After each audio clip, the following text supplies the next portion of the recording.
Okay. Okay, so it's preparing a live stream webinar. Evidently, this takes a couple seconds. Setting up webinar for YouTube Live. Ah! So excited. I love this. I'm here for your transformation. Live. Ah! Oh, that's awesome. The scream. So excited. I love this. I'm here for your transformation. So funny. Okay, so I'm now quitting Chrome.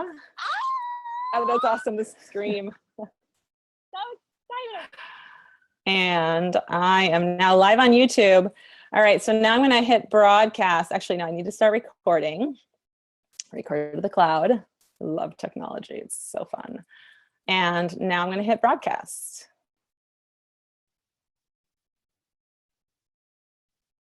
Okay, I believe that I am now broadcasting live on YouTube and on Zoom, and will be here awaiting the perfect participants for this class, this teaching, this webinar.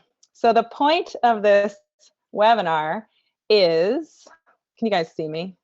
Delana, actually, can you come out of mute for a second and just let me know that you can hear me? I can hear you. Okay, great. All right, so I'm now going into speaker view, and if for some reason it's showing only Delana, which is kind of interesting.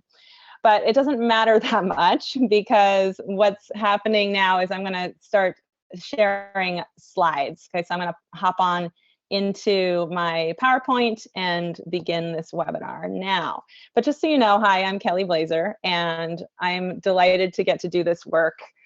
This is really, this webinar is all about transformation, and so of course all of the inspiration for it is sourced from my own life experience. And it might get a little bit scholarly at times, and if it feels like at all over your head and you have questions that arise, I encourage you to jot them down, because I'm going to be going live on Facebook tomorrow to answer any questions. So please bear in mind that this information is like useless if it's not applicable to your real life. So that's what I'm here for, is to help you apply what we're studying when we look at the Dharma to real life. That is totally my intention. So in no way do I want you to feel like lost.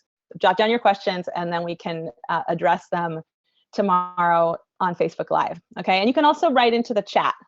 The chat should work. Can somebody just send me a quick message via chat? Do you see how on the bottom of your screen there's a little thought bubble thing that says chat? I just want to see that chat's working. Okay, awesome. Sandra Brown here, Brighton, Ontario, beautiful. Okay, so that's working. So now I'm going to pop into the PowerPoint, which means I have to share screen. Share screen, here it is. And go over here and share. Okay, presumably you can see what I'm sharing with you, and I'm going to start playing. Okay, I can't see the chat anymore, so I don't think I can get any information back, so I'm just going to trust that this is working.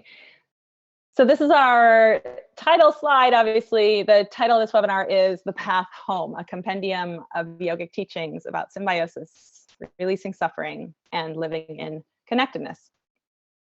So the first question we need to address is, like, who needs this webinar? Who is this for? What am I doing this for? Am I your people? Are you my people? Who are you guys? So I would love it if I could take a poll. I don't think I actually have the technology, but just, I won't be able to see the answers, I don't think. But if you could just answer the question, like, who are you? What's your relationship with the Dharma? Are you a student of the Dharma? Do you meditate? Just give me a little bit of information about your own practice. Are you a meditator? Are you a meditator?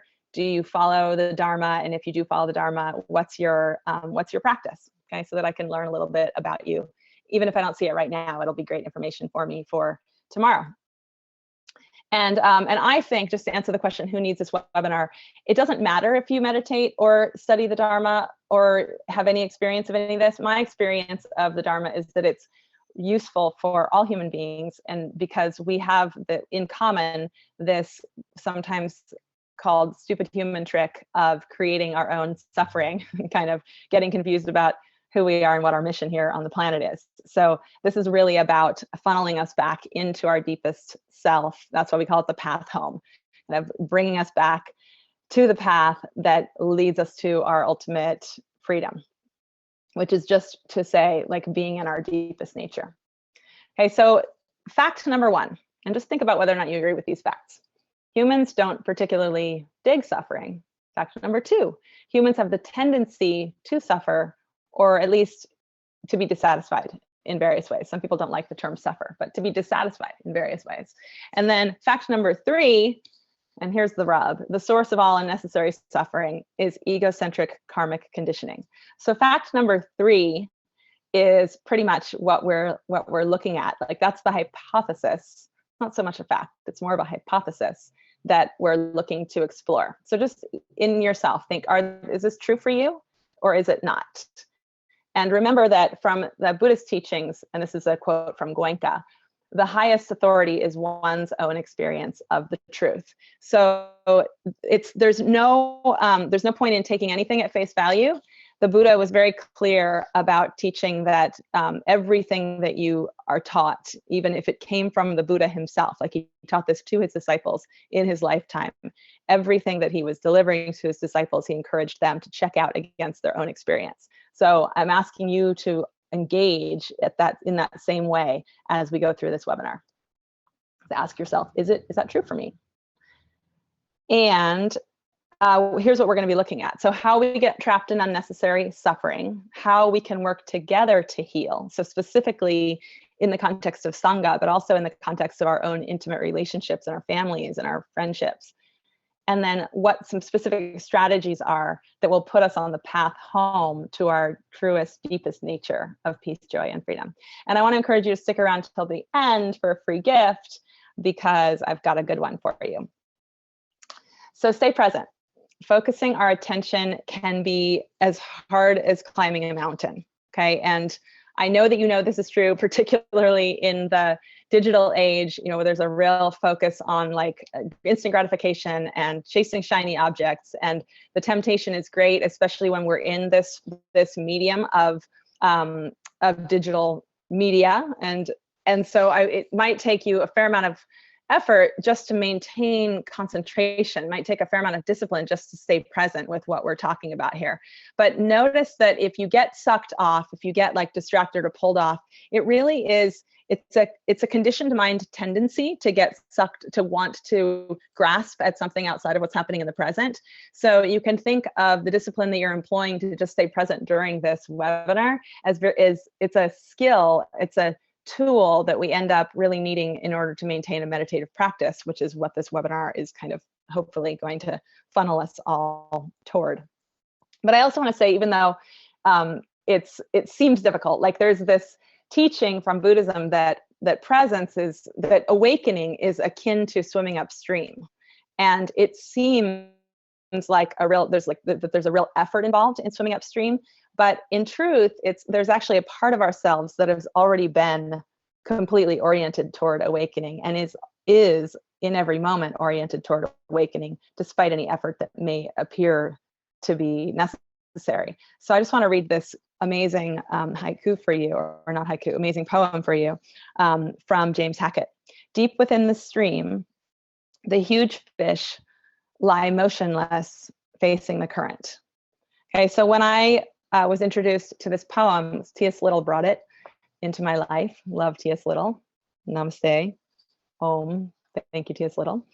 It really was kind of there was a shifting for me. There was this realization that despite the fact that it feels like huge effort and huge discipline to maintain spiritual practice and to kind of push back against the tendency of conditioned mind to want to build the self and to want to grasp and want to have and want to possess and want to attach, even though it felt like a huge amount of effort, this poem really brought home for me the fact that that deepest self is already fully there. So again, I want to encourage you to stick around till the end, because what we'll be talking about at the end is that freedom. So I'm going to go kind of into the muck, like kind of into the mechanisms of mental garbage. And then I'm going to talk about getting free. So you don't want to miss that part. And again, I have a present for you. This is a free course that I think you'll really love. So this is a painting by Edward Munch, I think you say it actually, called The Scream. And it was like a pop icon for many years. I mean, actually, when the painting got sold, it sold for like $120 million. That's how sort of significant it was as a central sort of meme in culture. And I think what it speaks to is the fact that as human beings, we're familiar with the angst and anxiety of being human. This is not an experience that's unique to anyone.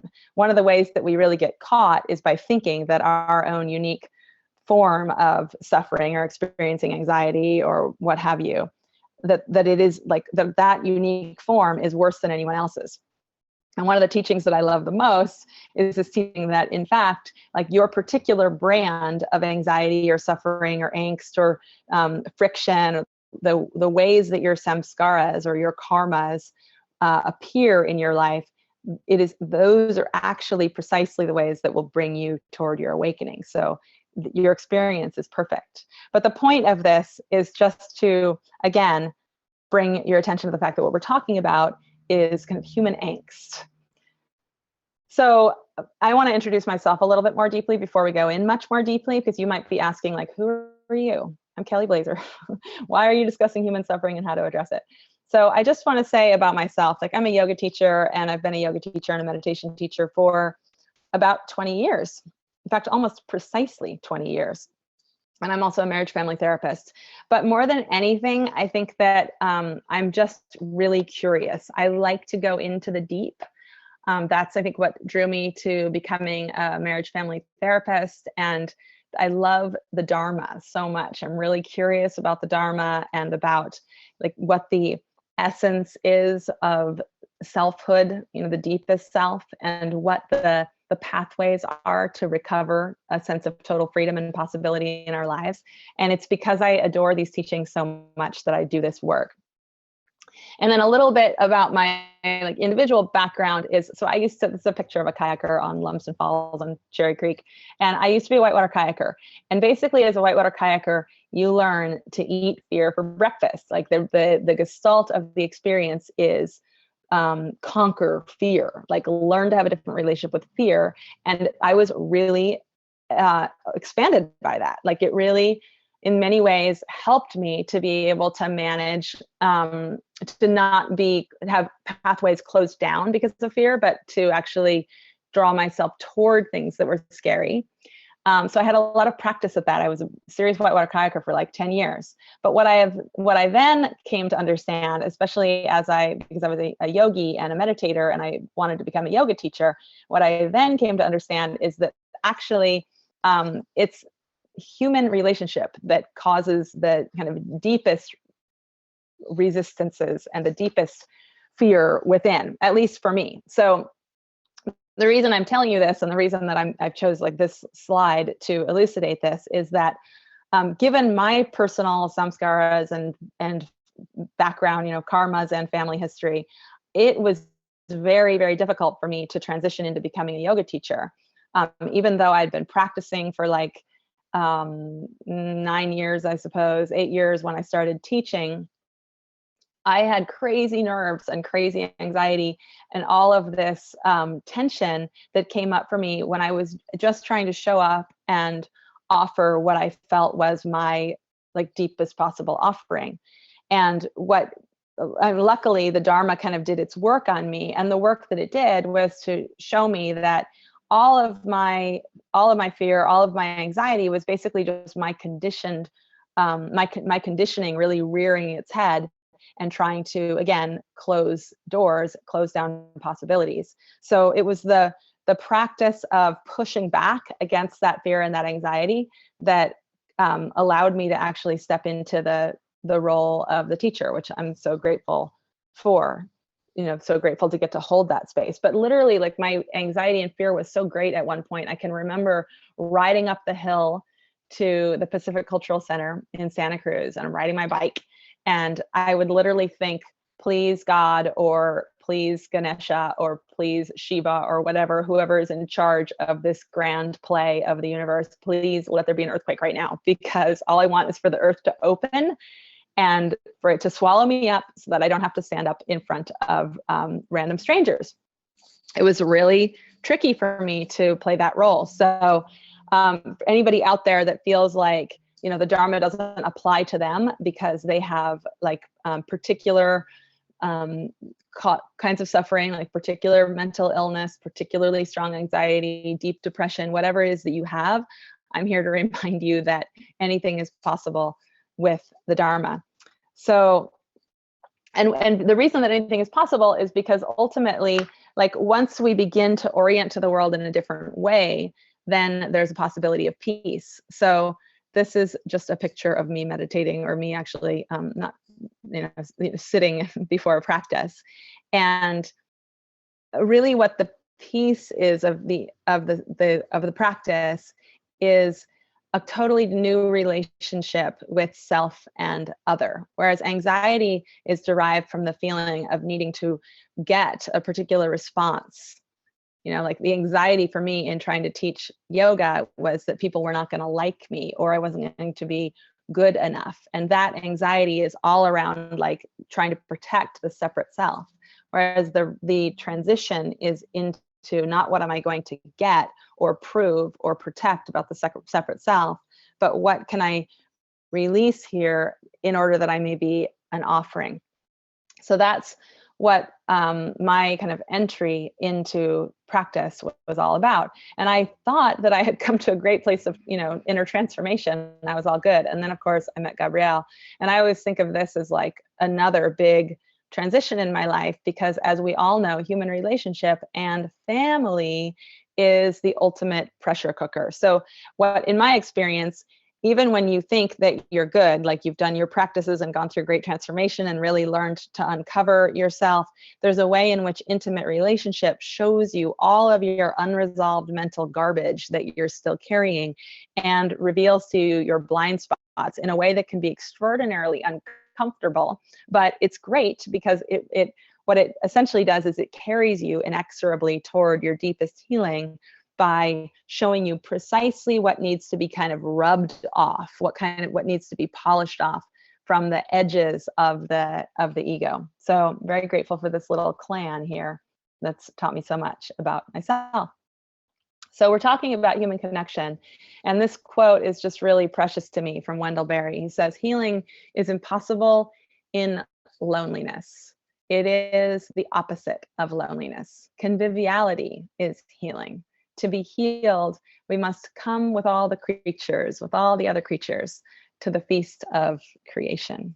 So when you look into a child's eyes, you can see that just in the depth of those eyes, that the capacity for human connection is endless, it's infinite, and the capacity for authentic connection is infinite. That is what we most deeply desire. But little by little, humans tend to wall themselves off in a cage of sorts. So this is one of my favorite Burning Man installations ever. I've used it in a number of webinars now. Basically, it shows us, it points to the fact that despite all the different ways that we wall ourselves off, despite all of the rigidity that we experience in our conditioned selves, that part within that wants to connect it's unmistakable, and it is unperishable, that it doesn't go away. The question is how to light it up. So obviously this is a picture of the same installation at night when the children within are lit up and reaching toward each other. So the question is, how do we light up the parts of ourselves that live for that connectedness and that live for that deep, authentic love and that intimacy? So now we're going to go into yoga philosophy, Buddhist teachings, and teachings from the Shaiva Tantra about just this very question. So yoga basically thinks that we suffer because we misidentify the real as unreal and the unreal as real. So we misidentify those aspects of self that are unreal as real and real as unreal. And the way that that arises, or what we can really see, is this dichotomy between Purusha and Prakriti. And this is from Sankhya philosophy, for any of the yoga philosophy nerds out there. So Prakriti, or the Prakritic realm, is the realm of form. So what is form? Form is anything that morphs over time. It is anything that is subject to birth, death, decay, and decomposition. And this, according to yoga, is evidence that it is unreal. So that means that our feelings, our emotions, and our thoughts, etc., are unreal, according to yoga philosophy. I'm not saying this is what I believe, but according to yoga philosophy, the feelings, emotions, and thoughts that are transient within us are not real, and our suffering is due to the fact that we confuse them as real. And according to yoga philosophy, absolute reality is what's called Purusha, and it's formlessness. And that is absolute reality, is Purusha. And then the confusion between the two is the source of suffering. So I just want to note now that I don't believe this is absolutely true or even particularly helpful. But I do think that if you're a yogi, it's good to comprehend the foundations of classical yoga teachings. The purpose of yoga is kaivalya, liberation from the unreal. So according to yoga, again, this misidentification gives rise to what's called the afflictions, the kleshas. So the kleshas are 5. There's avidya, which is ignorance, asmita, which is the I sense, raga, attraction, dvesha, aversion, and abhinivesha, fear of death.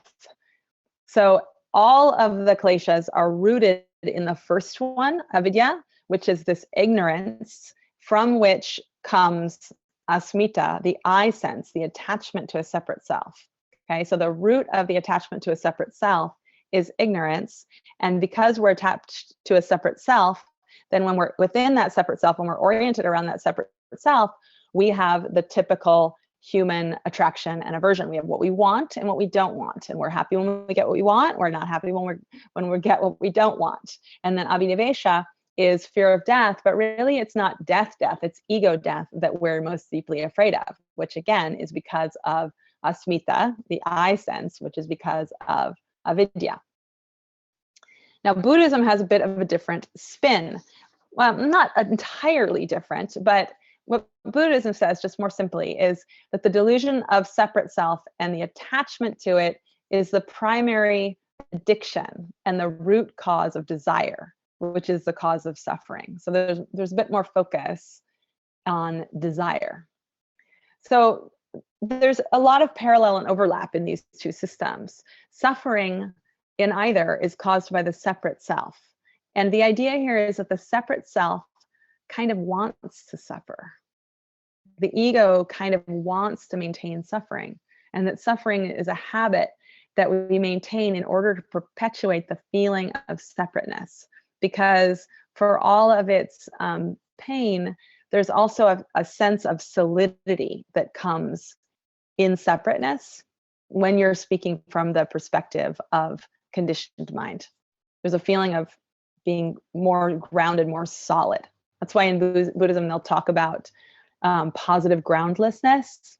I'm not going to get into that a lot right here. That is definitely something that we would touch into in my longer term group program, Dharma Bridge, which I'll talk to you about at the end of this webinar. So now I'm going into classical Tantra.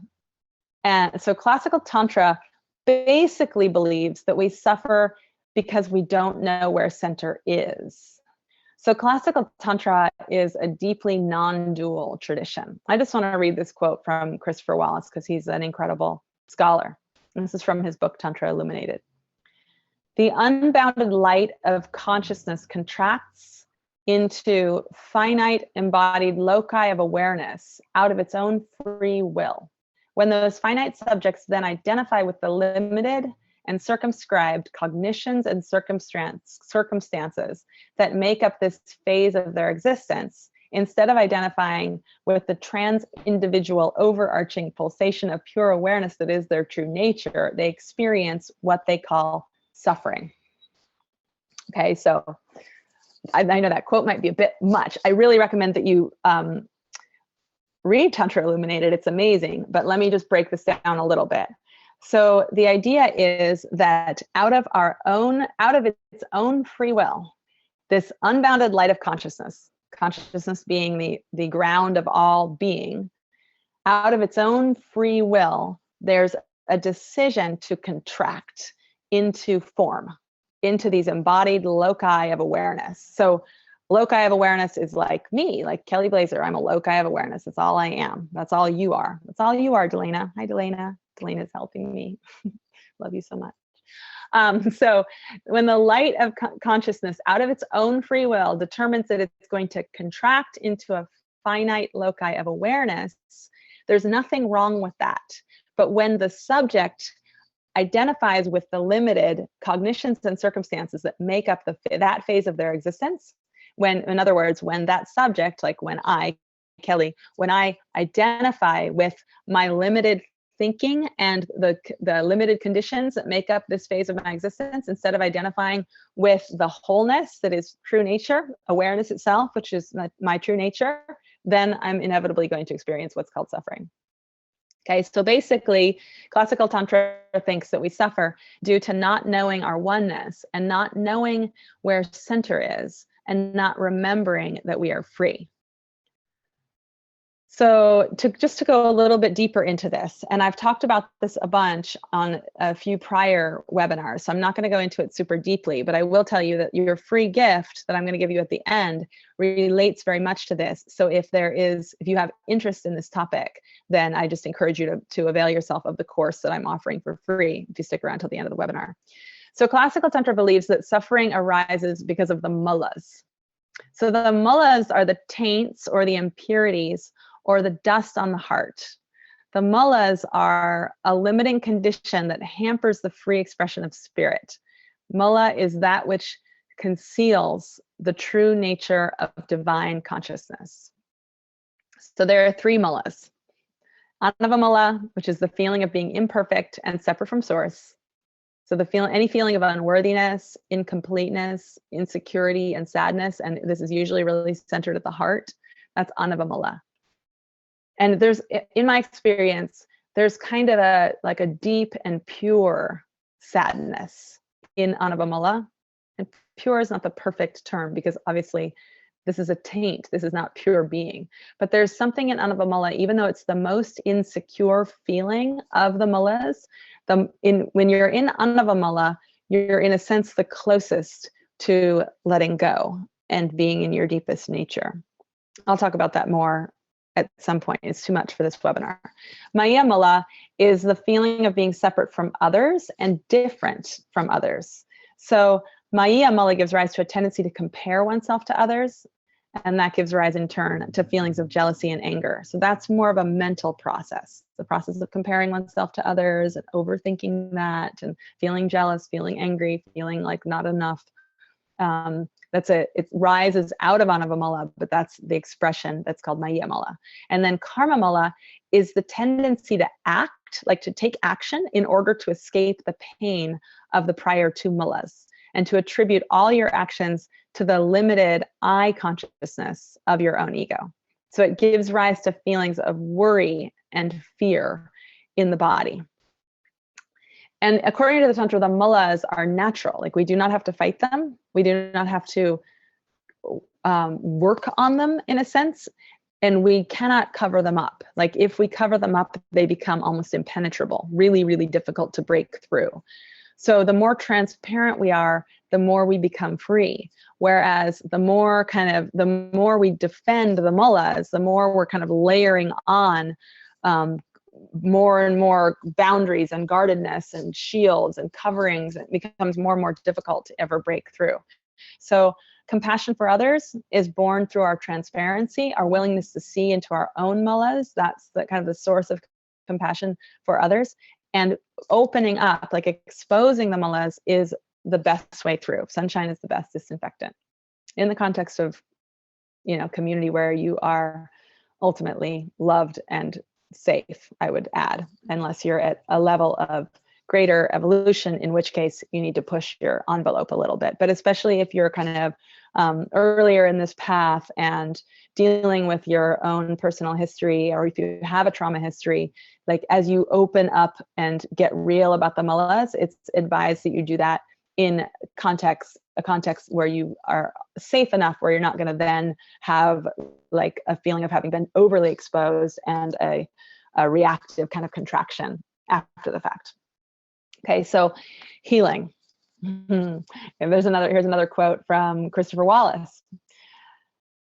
So healing or understanding, according to the Tantra, comes through the recognition that one's real identity is that of the highest divinity, the whole in every part. This experiential insight is repeated and reinforced through various means until it becomes the non-conceptual ground of every moment of experience, and one's contracted sense of self and separation from the whole is finally annihilated in the complete expansion into perfect wholeness.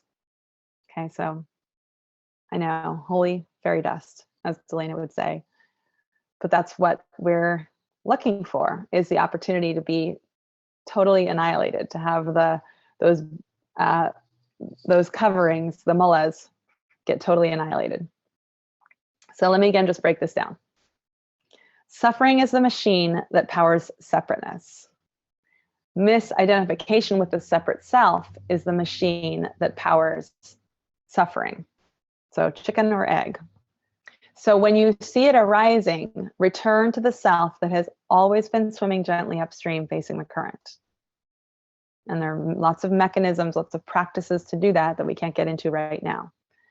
But know that mental suffering is the mechanism through which conditioned mind operates. So if you're caught in analysis paralysis, if you're caught in mental loops, if you're caught in worry, consternation, self-flagellation, you can be quite sure the conditioned mind is running the show, probably because you experience fear. So spiritual life is a process of recognizing it for what it is and choosing to unhook. So when it gets triggered, when conditioned mind gets triggered, do what it tells you not to do. And conditioned mind wants you to think that that is really hard, like it's impossible. It's like scaling a wall. But life lives in the pure open space of possibility. And just to prove it to you, I'm going to show you some picture of fish.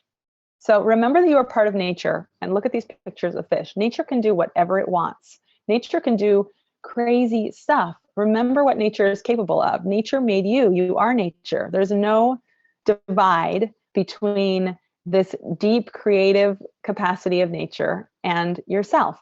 You can do what you set your mind to. You can do and be whatever you can visualize.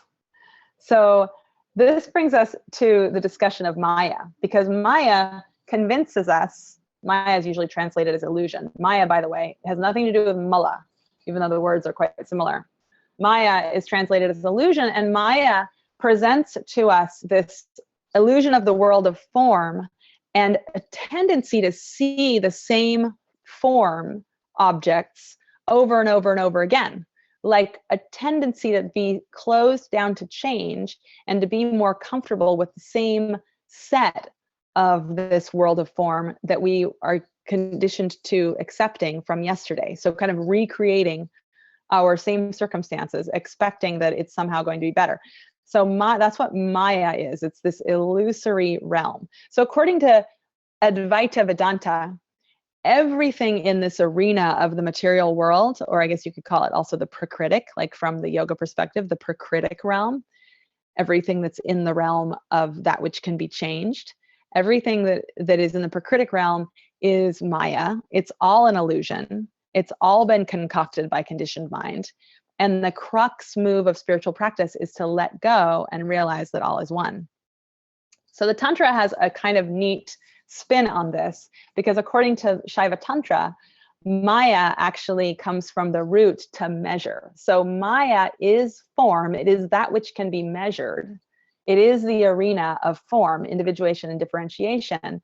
But it's that world of form that has come into being because consciousness is freely creating out of its own playful nature or its desire to know itself. Okay, so that's kind of a mouthful. But the idea in Tantra is really different, because in Tantra, there's this sense that, yes, all of this is illusion, and in fact, there is total oneness. But the reason that this particular illusion is showing itself is because consciousness chose to have this explosion of form occur in this particular way. And that desire to create was for fun. Like, there's a playful component in the Shaiva Tantra. So I do love the Shaiva Tantra because it kind of gamifies spiritual practice. So there's, again, so much more about that I can't go into right now.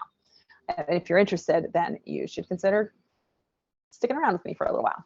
So in sum, yoga talks about Purusha and Prakriti as being the divide between Purusha and Prakriti, and the tendency to misidentify or get confused about the two. That's the source of suffering. In Buddhism, again, the illusion of a separate self and the desires that arise from that separate self, from that illusion of separate self, that is the source of suffering.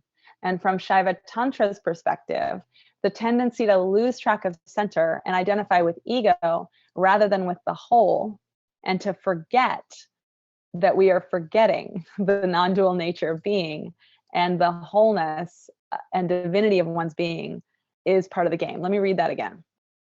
So from Shaiva Tantra, suffering arises from the tendency to lose track of center and identify with ego rather than the whole.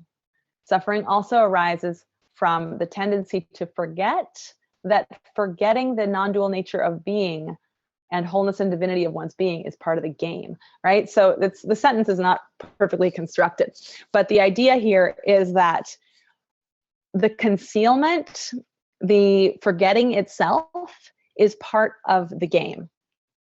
There's a whole teaching on this called the 5 Acts. It's part of the free course that I'm giving you if you stay till the end. So again, I'm not going to go into this, but if you're curious, then you can take that free course.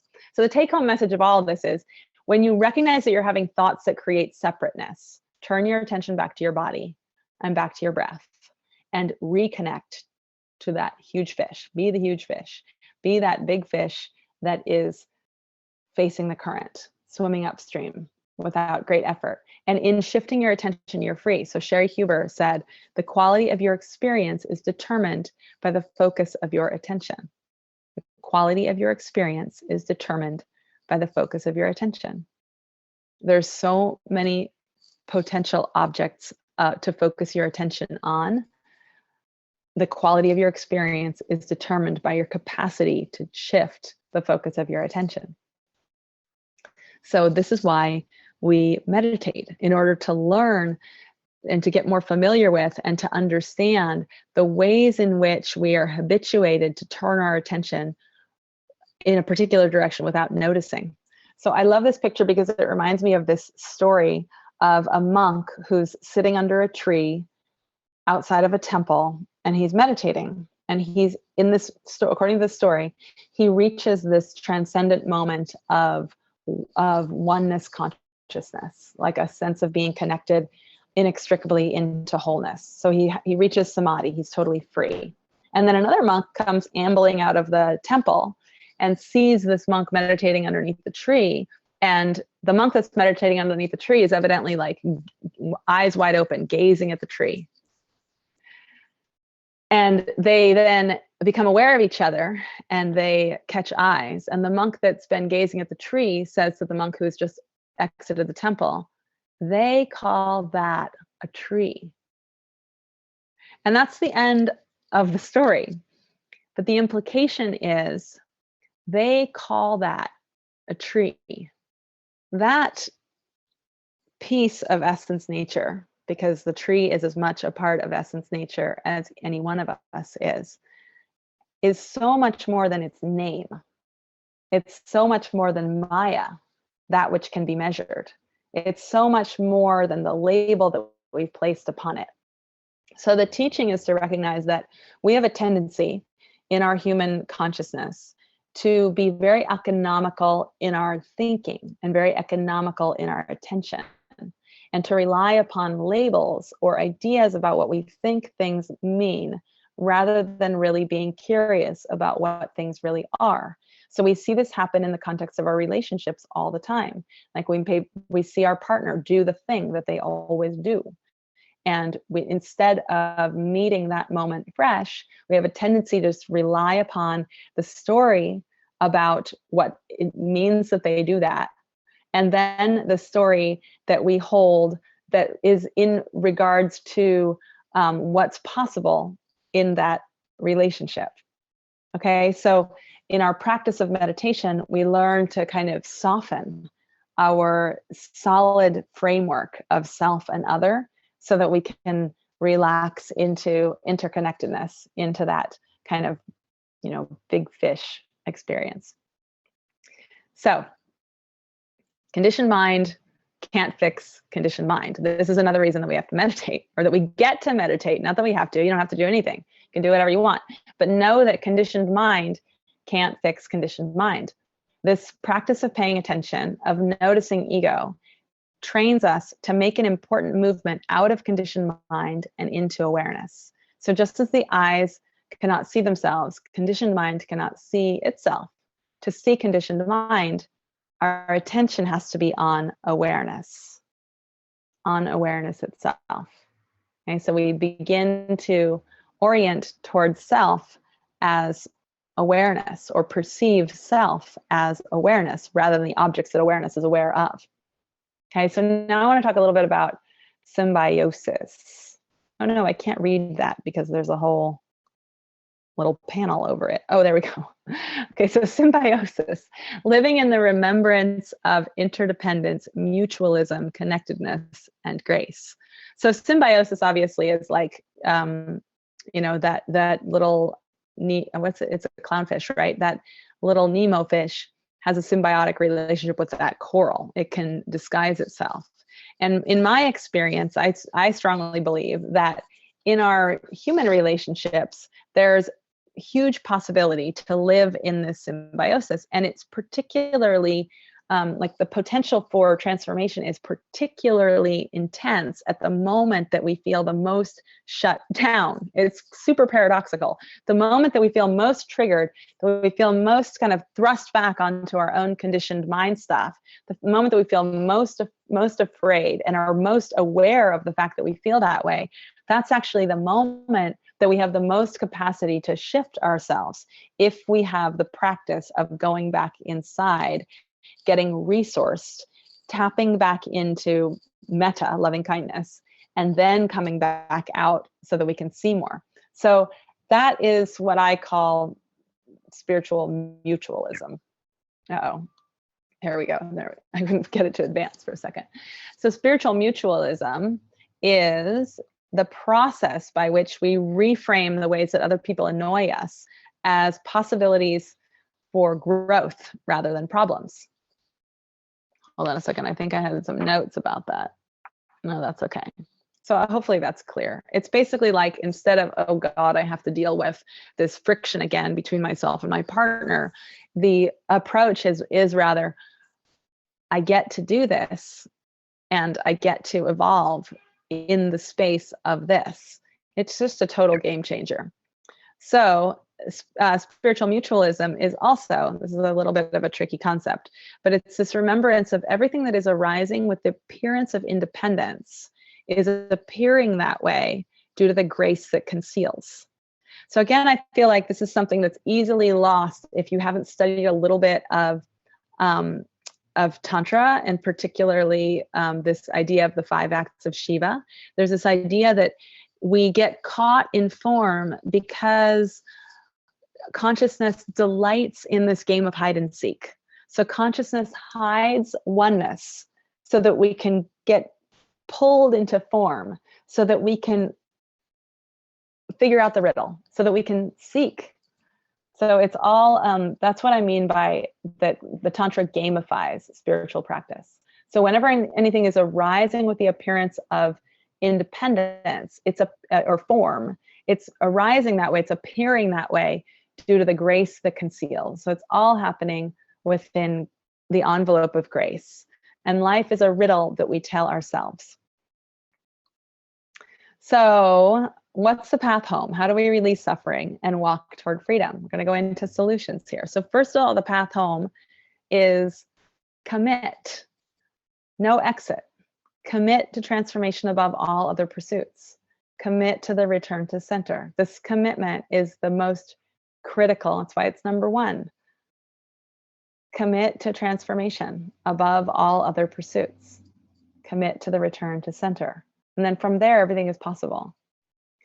So number two is forgive yourself and dig yourself. Like forgive yourself and forgive everything because it's all interconnected anyway, and return to love. So remember that you're made of stardust, and you know this intellectually, but it's a truth that we want to learn how to step into and embody in our emotional being as well. So the more you can pour love in, the better. So drop in, be cool to yourself, be good to yourself. You deserve respect. And practice metta. So metta is loving kindness practice. And again, if you've been following me for a little while, I talk about metta a lot, and I'm not going to go into it at length in this, or at all really, in this webinar, but it's all about just pouring love in no matter what. So we have to actually make this a habit. So to dig yourself, to love yourself, to practice metta, to forgive oneself is a habit. That's what we sometimes call this mind training. So forgiveness is this realization that we all have some darkness in us. We all have a conditioned mind. We all have a shadow, and yet there's always a cause behind the cause. In that realization, we connect into this deep innocence that's really the true core of our humanity. So the next component of the path home is discernment, viveka. I love the term viveka because it's, a lot of this is it is a very heart-centered kind of path. But viveka is this capacity to pay attention in a more clean way. So pay attention particularly to your own thoughts. So if you hear an inner voice who is not speaking to you with respect and empathy, it's not the voice of the true self. It's the voice of egocentric karmic conditioning, and it will disguise itself as your friend that's trying to save you. But it's not true. You deserve respect. So if you're beating up on yourself, if you persist in beating up on yourself, then inevitably in some way you either treat the world that way, or you expect the world to treat yourself that way, to treat you that way. And it's just a dead end street. So discern between the inner voice that is empathic and respectful and full of love, because that is the true self. Discern between that and the voices of conditioning. Seek goodness in the world. If you believe in innocence, your own deep essential innocence, the innocence of true nature and goodness, you will find it. And if you choose to be bitter and cynical about the nature of humanity or sarcastic, you will find ample evidence to support your case. So again, what is the path home? The path home is the power of mind and to understand the nature of projection. So to a degree, everything we perceive in others is tinged by projection, because our experience is always our own. Like it can't come from anywhere but ourselves. Our experience of someone can't come from anywhere but our own experience. So, and I want to just say this because whenever we start talking about projection, we have to be careful to focus on our own process and don't use this teaching against each other. It's not about laying blame within or without. So don't go over to the dark side. Certainly don't go home and as soon as your partner has a need or a request, don't go right into, oh, I think you're just projecting onto me, because it's not usually particularly helpful. We want to be able to listen for the deep needs underneath our partners, even their messiest, most unskillful moments. Again, I'm not going to go into this. I went into it in an earlier webinar, which you might have caught, but we'll talk about it more in Dharma Bridge. So what's the path home? Reframe anxiety and fear. So reframe anxiety and fear as feeling states to be sought rather than avoided. Feeling states that remind you that you are alive and that you are growing. And this is tricky because there's sometimes a trauma history. So I want you to learn how to slow down and speed up. So you can eat fear for breakfast. And then if you get flooded, emotionally flooded, especially if you have a trauma history, you're going to need to learn how to slow that down and get resourced. So that's what metta, loving kindness practice, is all about. Be good to yourself. Be mindful. One of the precepts that we take in the Zen Sangha that I practice with is humbly vow. I humbly vow to train myself. So be mindful and humbly vow to train yourself. This is mind training practice. It's not like necessarily overnight. It could be overnight. It's totally possible that it could be overnight, but there's also a component of mental training that's happening here. So seek the state of ease and presence and recognize it, but don't get attached to it. So stop believing everything that you think, get out of your head and try to be present in the body. And go to the breath, attend to the heart. Okay, a couple more crucial steps here, the path home.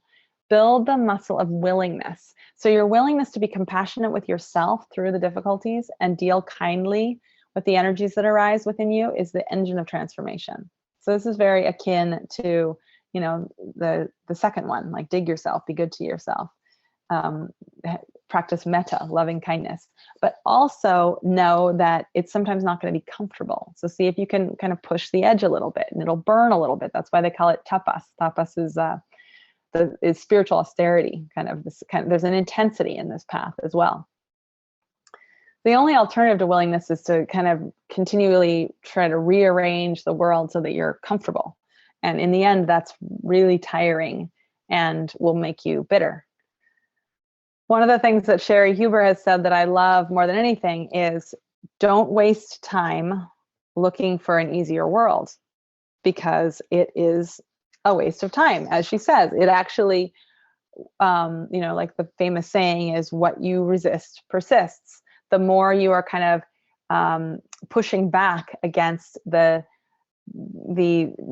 challenges that you are blessed with in life, the more you're resistant to them, the more they'll keep on coming. And it's really just, karma doing you a favor. Like, oh, you didn't want to face that. You weren't ready at the time. Well, it'll come back again when you're ready.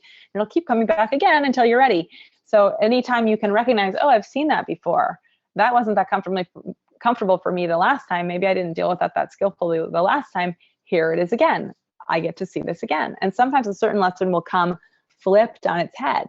So maybe you have an issue with jealousy, and you've had a relationship after relationship where you feel jealous, and you get to a place where you're kind of expanding and you do some personal growth work, and you're like, okay, I'm not going to be in a relationship with somebody that I'm jealous of. I'm going to find a new relationship. Then maybe the next person that comes around will be jealous of you. So it's just another lesson that, like, the karma of jealousy is something for you to look at and to open up around. So don't necessarily push back and try to just rearrange the furniture of life to make life easier.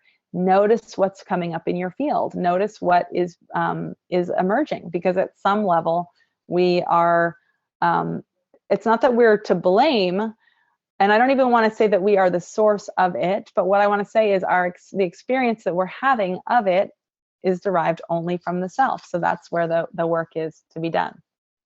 So the next part, and this is, like, I think in some ways the totally fun part, is that part of our spiritual practice is to be creative. So dance, open up your body, play, make art, have fun, do something creative. We are creatrices. We are here to create. And then number 9, practice dying, do Shavasana. Just be in Shavasana in your life as much as possible. Let go as much as possible. We get very convinced of ourselves, and then we go to crazy town. But if we can release ourselves, release our holding, our gripping, then our brilliance remains intact, and we don't create nearly as much drama. We don't go to crazy town nearly as regularly. And then the last is empathy. The last component here of the path home is empathy. Empathy is everything. We need each other. So be gentle with each other. Be gentle with yourself. And that said, like, be gentle with yourself, but don't feel sorry for yourself, and don't feel sorry for anybody else, because that's slow and sure death. Self-pity will destroy you. Pitying anyone else will destroy you. You can have empathy without pitying others. You can have empathy for yourself without pitying yourself. You're not a victim. You are the creatrix. You're free. And awareness is endlessly compassionate, but it has no story. It has no victim story. It's just pure compassion. Again, take a breath. Be the big fish. You don't even have to pay attention to what I'm saying. Like, your deepest self is already totally on board. So just to recap, the path home: commit, forgive, dig yourself, practice metta, discernment, hone the muscle of discernment, realize the power of mind, and understand the nature of projection, reframe anxiety and fear, be mindful, humbly vow to train yourself, build the muscle of willingness, create, practice dying, and remember that empathy is everything. So great, if that's easy, you're the big fish. It should be easy. You're awesome. You should feel like it's easy. But I'm wondering, I'm guessing that some of you are going to want and need a little bit of support, because you may only know that you're awesome some fraction of the time. Some of you are probably still going to Crazy Town regularly, and you need more than a 50-minute webinar. You need more than a sounding board. You actually need a total reorientation. You need a map. And I can give you a map because that's what I've been studying, is a map of Dharma. And I've been studying it because there was a moment when I really, really needed it. I still really need it. I'm immersed in it because it is the touchstone. And many of you out there could really use a touchstone and some support. So awareness work, according to Conditioned Mind at least, awareness work is hard. In reality, it's actually easier than the alternative, but it's a very different way of being. So conditioning has dug a pretty deep groove. So if this sounds good to you, if you're ready for a real unfolding, then you're going to want support. And that's where Dharma Bridge enters. Okay, so if this is appealing to you, interesting to you, I want you to stick around so that I can tell you just quickly about Dharma Bridge. So Dharma Bridge is a group program that I offer, and the doors are open now. It starts a week from today, June 20th. So June 20th, 2017, in case you're watching this later. I open doors to this once a year. So this is the moment, because for some of you, like all of these teachings about the Dharma, they might feel really good, but it may have just kind of landed on the surface of your skin. As Delana says, the teachings actually need to sink into your bones. So Dharma Bridge, again, it's a group program that happens virtually, so you can join from wherever you happen to be. And Dharma Bridge is meant to be a bridge from where you are to where you want to be, a bridge back to who you really are, with a Sangha, a community to work with. And our focus is to build a spiritual immune system that makes life and relationships fun again and gives us the power to create whatever we can envision in life. So I do truly believe that we cannot do this work alone. Suffering happens really well in isolation, and it will persist in isolation, and it does very poorly in good company. So the company that we're creating is what we call Sangha, spiritual community. And community united by an interest in resolving suffering through deeper understanding, rather than just by organizing life differently, rather than just by rearranging the furniture, getting more money, getting more things, getting a better partner, getting more education, all of that. This is a different kind of approach. So I'm going to say it again. Sangha is a spiritual community. It's pretty unique. It's a community that's united by an interest in resolving suffering through deeper understanding. So again, it's a 9-month program, and it starts on the 20th of June, goes through March 20th. So essentially from the day before summer solstice until the spring equinox. And it aims to create a new level of freedom and understanding in your awareness through the study of teachings from the wisdom traditions and the practices of mindfulness meditation. So as much as I can give you a guarantee, which I can't, because life doesn't offer guarantees, but I'm telling you from the depths of my being, the Dharma will shift you. So the point of this program is to learn to view our lives through the lens of Dharma.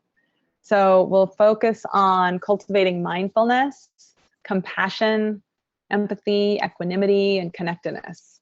And in so doing, we'll learn to recognize and divest from the suction of conditioned mind and unhook from the energy of self-criticism, urgency, fear, and judgment. So through study, meditation, group coaching, and individual coaching with either me, Kelly, or a Dharma Bridge coach, depending on which track you choose, we will identify what our deepest unconscious patterns are and where we're losing energy in our lives and how to get our power back and bring our lives back to deep balance. So the core of this program is awareness coaching. So it's going to be on Tuesdays at 10:30 a.m. Pacific Standard Time. We'll have a group mid-morning group call and practices 3 times a month. All the calls are recorded in case you can't be live. And on the week that you don't have a live call, you'll have an individual session, either with me or with a Dharma Bridge coach, depending on which tier you choose. Every 2 weeks, I'll have office hours, so you can sign up for individual time with me. So really, the people that join Dharma Bridge, I consider them like under my wing. Like I really get in there with you in your life and try to help you, not help you, but support you in seeing more clearly. That's my mission, is to be with you as you take on the project of seeing your life more clearly. It's not even that I try to help you try. The reality is that the vision is that when you enter into this program, you're taking on the project of seeing your life more clearly and waking up. And I'm in that project with you. And it's a grand experiment, really makes life worth living. So part of it is meditation practice. A big part of it is a meditation practice. So I want you to imagine yourself on spring equinox, having established and practiced a meditation for 9 months. It is a game changer to really get the practice of meditation solid in your life. It is a game changer. And if you haven't done it yet, you're probably going to need more of a container to create it. And that's what I'm for. That's what I am here for. There's also asana practice. So asana is, again, a big part of it, like making sure that we feel free and healthy and happy and in our bodies is critical. It's undeniable that we, in some ways, kind of store our traumas, or even if there hasn't been like a great deal of trauma, we kind of store our rigidity in our bodies. And through opening up our bodies mindfully, there's just an incredible potential for these principles of Dharma, these teachings, to actually unfold naturally. So even if you didn't fully grasp a lot of what I was talking about, when I give these monthly asana practices, the point is I'll be guiding you through this asana practice and giving Dharma teachings at the same time. Pretty awesome, really. So as you're probably gathering by now, this is serious transformation work. I'm moving this down so you can see the Nataraj. The Nataraj is this symbol that you can see if you're looking at the slides. The Nataraj is all about being in this Ananda Tandava, the dance of bliss, which is, it's serious transformation work. And so you might be asking, like, am I a good fit? Like, would this program even be good for me? And I want to get on the phone with anybody who's interested, because I do want to make sure that that you are a good fit. But for the most part, if this is something you want to do, like if you're feeling the call, then the answer is yes. I mean, I've worked with so many people over the years. I've worked with CEOs literally of some of the biggest companies in Silicon Valley, and founders and managers and VPs and such. And so very high achieving people can benefit enormously from this kind of transformative work. And I've also worked with people who are pulling themselves up from bottom, who have hit bottom, who were addicts, who were, I mean, I worked in an agency for a long time where we're working with parolees. You know, I used to work I used to actually teach yoga in the Santa Cruz County Jail. I've worked with people who are getting out of domestic violence situations. Like if you feel that you are ready, if you feel ready to step forward, I am ready to support you. Okay, we need to talk about it and get on the same page. But generally speaking, this work can shift anybody. It doesn't matter who you are, what your background is. It doesn't matter if you have no idea what Dharma means, if you've never even heard the term before. If you want to do this work, if you're feeling it, if you're feeling me, if you're feeling the call, if you feel awake, just in the context of this webinar, like just while you're hearing my voice, your inner self is kind of perking up, then we need to get on the phone and talk about it, because that's just a sign that you have a readiness. So this, I love this image because it reminds me of this concept that goes way back to the Vedic era. So super long time ago. And this concept is called Rita, R-T-A, Rita. And it's basically this idea that there's a deep order in the universe, that there's a deep order that governs our lives.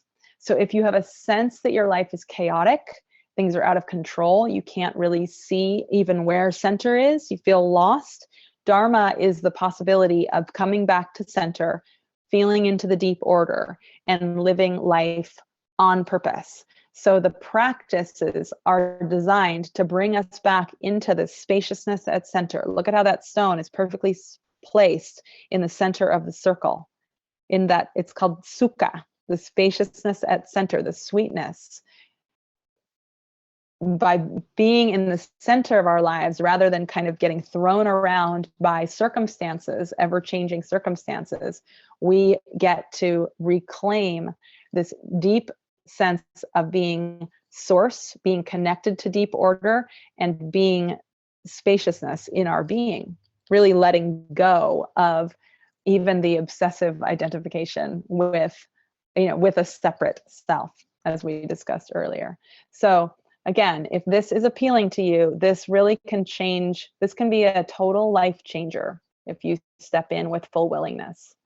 So I want to let you guys know, I know I've announced this to a lot of my students that already study with me individually in Santa Cruz. If you are part of my my peeps, my roots, my foundation, my tribe in Santa Cruz, if you've studied with me individually, there are deep discounts available for you. So talk to me about that. So Dharma Bridge program, I just want to lay it out for you really clearly. So there are 3 live Dharma Bridge calls per month where there will be teachings, group sharing, Q&A. There will be replays available for those that can't be live. There will be monthly Dharma Talk videos, monthly asana and meditation practices to accompany the teachings, a private Facebook community for group discussion and support, the Sangha to meet up, lifetime access to all these resources. Another optional bonus included for all Dharma Bridge participants is antenna listening. So antenna listening will be kind of in the center of our Dharma Bridge experience. We'll do a 3-month program that others will be invited to as well. But if you're in Dharma Bridge, you get it for free. It's just included, where there will be monthly trainings over the course of this 3-month program. So antenna listening is for those who want to go deep in their practice of listening and have this deep experience of being deeply heard. So we'll work in dyads, partner work on the phone, to hone our skills, our awareness, our willingness, our languaging of breakdowns, and our vision, and our gratitude for the Dharma and our empowerment. So the ways that we language the way that we language is really critical. There's a teaching called Matrika Shakti, which I'll go into later for those of you that are interested in that. That basically that is part of the way that we author our experience of being in the world, is through our language. So there's more. So you'll get private one-on-one mentoring sessions throughout the program. So it's a group coaching program where you also get private mentoring, which is pretty unique. You'll have 30-minute intake with me at the beginning. You'll have 20-minute sessions each month with Karen Johnson, who's amazing. You can just see the Shakti in this lady, just looking at her photo. You'll get optional office hours with me every 2 weeks for additional assistance and support. And you'll have a 30-minute final session with me at the end.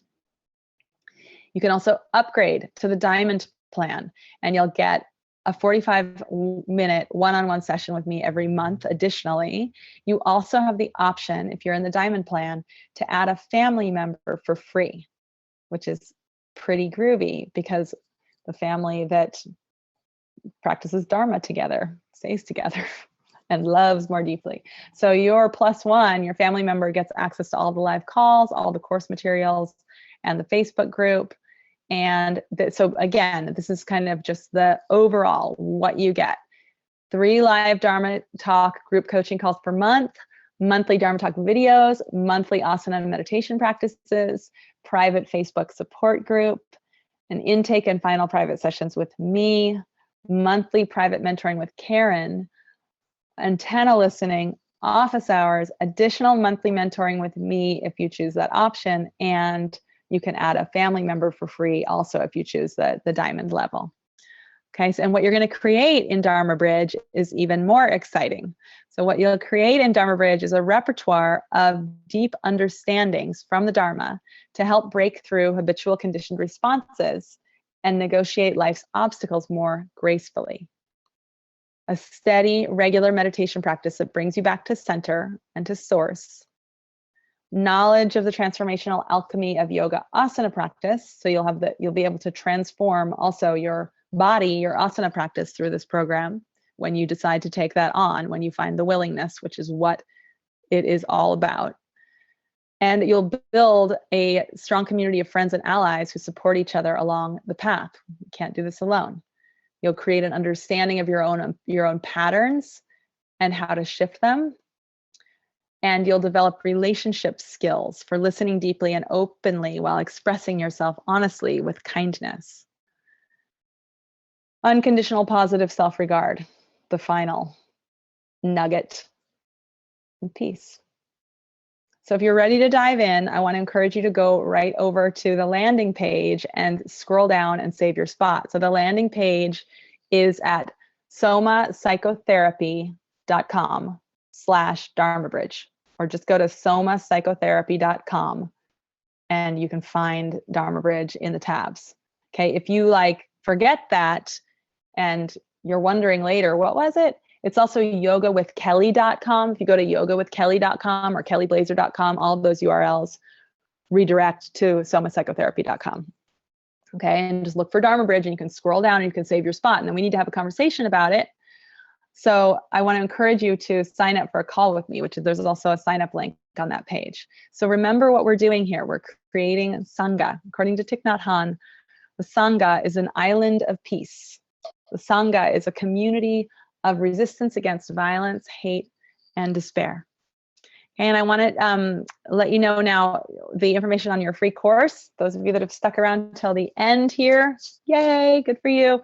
So I'm super into this material from the Tantra. I think it's pretty clear. I'm super enthusiastic about it. I've had incredible openings in my own relationship because of this teaching around the 5 acts of Shiva and the mullahs.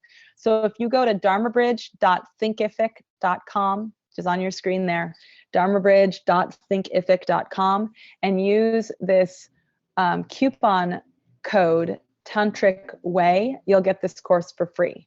So the course is on the Tantric Way. It's called the Tantric Way to Get Back to Center and Heal Relationships, Understanding the 5 Acts of Shiva and the Mullahs. Okay, so again, dharmabridge.thinkific.com, and use the coupon code Tantric Way. Otherwise, it's like a $30 course. So that's your free gift. So remember the final teaching of the Buddha: make of yourself a light. So just ask yourself, like those of you that are still here or have been tuning in for a while, there's a reason. So you probably already know, if you want to be practicing with me and studying with me, you can feel it. You can feel that we have the karma to work together, that we have the karma to learn together, that I have the karma to be able to support you in your practice and in your path. So if that is the case, then I just encourage you to heed that call. Go to somapsychotherapy.com/dharmabridge. I'm going to read you a poem here while you write down that URL or type it into your browser. and then I'm going to sign off. Okay, so thank you so much for being here. I really appreciate all of you, your practice, your deep sincerity. You know, many of you I know personally, and I can feel your deep sincerity, your willingness, your light. No question in my mind. So this is a poem from Mary Oliver called "The Spirit Likes to Dress Up." The spirit likes to dress up like this: 10 fingers, 10 toes, shoulders, and all the rest. At night, in the black branches, in the morning, in the blue branches of the world. It could float, of course, but would rather plumb rough matter. Airy and shapeless thing, it needs the metaphor of the body, lime and appetite, the oceanic fluids. It needs the body's world, instinct and imagination, and the dark hug of time, sweetness and tangibility to be understood, to be more than pure light that burns where no one is. So it enters us in the morning, shines from brute comfort like a stitch of lightning, and at night lights up the deep and wondrous drownings of the body like a star.